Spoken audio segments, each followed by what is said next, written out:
মিনারা বেগম খুঁজছেন মা হোসনে আরাকে। সবকিছু হারিয়ে তার চোখে মুখে এখন নিঃস্ব হবার বেদনা। পাইতাছি না, আমার মার একটু দেখেন কোনো জায়গা আছে নাকি। এই জায়গা নাই, এই জায়গা বিশ্রাইছি নাই। এইখানে বিশ্রাইতেছেন কেন? এই জায়গা দেখি এখনো তো আসতেছে না, সবাই আসতেছে, আমার মা আসে না। সবাই আসতেছে, আমার মা আসে না।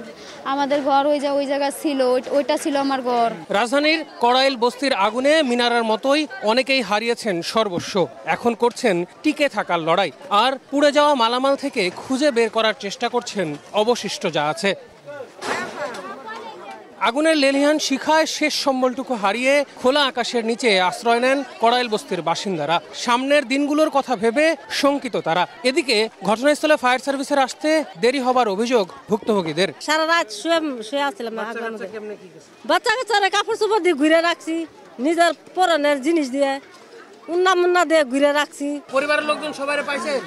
না, বাদ দিয়েছি, আগে বাদ দিয়েছি, বাদে আমি একলাই আসলাম। তবে তা মানতে নারাজ ফায়ার সার্ভিস। সরু পথ আর উৎসুক জনতার ভিড়ের কারণে আগুন নিয়ন্ত্রণে আনতে বেগ পেতে হয় বলে দাবি তাদের। বলছেন ভয়াবহ আগুনে পুড়ে যায় অন্তত 1500 বসত বাড়ি আর দোকানপাট। ঘটনার কারণ জানতে গঠন করা হয়েছে 5 সদস্যের তদন্ত কমিটি। ব্যাপক ক্ষয়ক্ষতি হলেও এখনো পর্যন্ত কোনো হতাহতের খবর পাওয়া যায়নি। আমরা একসাথে প্রায় 3টা স্টেশন একসাথে আমরা মুভ করেছিলাম, বাট এখানে এসে আমরা রাস্তা সরু, আপনারা বুঝতে পারছেন যে এখানে বেশ অনেক সীমাবদ্ধতার মধ্যে কাজ করতে হয় আমাদের। সঙ্গে সঙ্গে এখানে যে পরিমাণ এই ঘিঞ্জি এলাকা এবং লোকারণ্য ছিল, আমাদেরকে প্রথমেই বেগ পেতে হয় যে আসলে আগুনের সোর্সের দিকে পৌঁছানোটা। সার্চ অপারেশনের পরে হয়তো ছোটোখাটো ক্ষয়ক্ষতি আরও পাওয়া যাবে।